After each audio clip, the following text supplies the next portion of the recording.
সকলকে স্বাগতম। আজকে আমরা আলোচনা করব পার্টস অফ স্পিচের একটি গুরুত্বপূর্ণ পার্ট নিয়ে, সেটি হচ্ছে প্রোনাউন। প্রোনাউনকে ভাঙলে প্রো যোগ নাউন, অর্থাৎ প্রো মানে পরিবর্তে, নাউন মানে নাম, অর্থাৎ নাউনের পরিবর্তে যে শব্দটি ব্যবহৃত হয় সেটি হচ্ছে প্রোনাউন।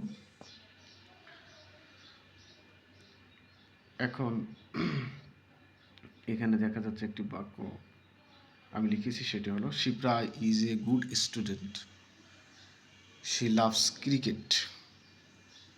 প্রথম বাক্যে Shipra is a good student এবং পরের বাক্যটি হলো শি লাভস ক্রিকেট।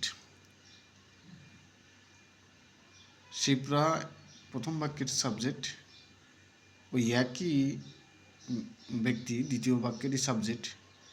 তো প্রথম বাক্যে শিপ্রা নামটি ব্যবহার না করে আমরা তার পরিবর্তে শি ব্যবহার করছি।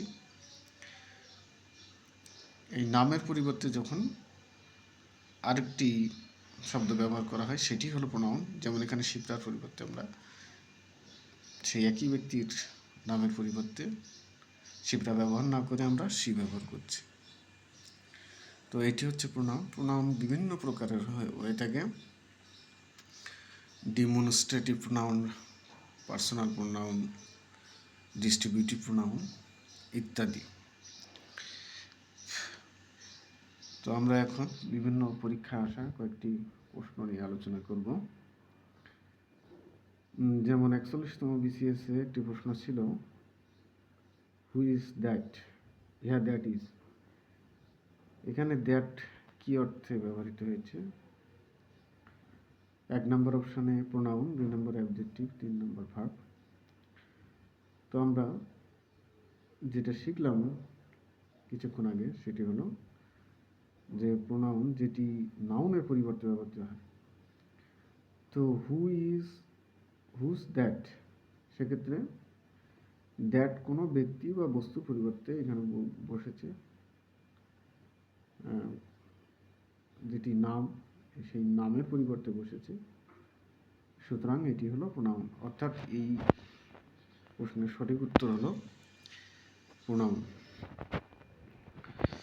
দ্বিতীয় আরেকটি প্রশ্ন, whose on a distributive pronoun. 1 নম্বরে ছাচ, 2 নম্বর আইদার, 3 নম্বর এনি। এটি 38তম বিসিএস এর প্রশ্ন। ডিস্ট্রিবিউটিভ প্রোনাউন হলো যেটি একাধিক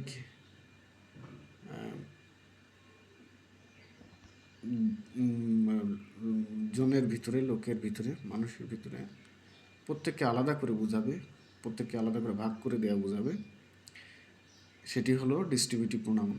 তো সুতরাং এখানে either distributive pronoun, either, is, neither এগুলো ডিস্ট্রিবিউটিভ প্রোনাউন হিসেবে ব্যবহৃত হয়। অন্যদিকে প্রথম অপশানে যে সাস আছে এটি হলো ডিমনস্ট্রেটিভ প্রোনাউন হিসেবে ব্যবহৃত হয়। আর এনি হলো indefinite pronoun. Any indefinite pronoun, তার কারণ যে এনি দ্বারা সুনির্দিষ্ট কাউকে বোঝায় না, অর্থাৎ যে না প্রোনাউন দ্বারা সুনির্দিষ্ট কাউকে বোঝায় না তাকে ইনডিফিনাইট প্রোনাউন বলে। তো সবাই ইংলিশ গ্রামার লার্নিংয়ের সাথে থাকবেন, লাইক দিবেন, কমেন্ট করবেন। ইংরেজির গুরুত্বপূর্ণ বিষয় নিয়ে আমরা আরও সামনে আলোচনা এগিয়ে নিয়ে যাব। সকলকে ধন্যবাদ।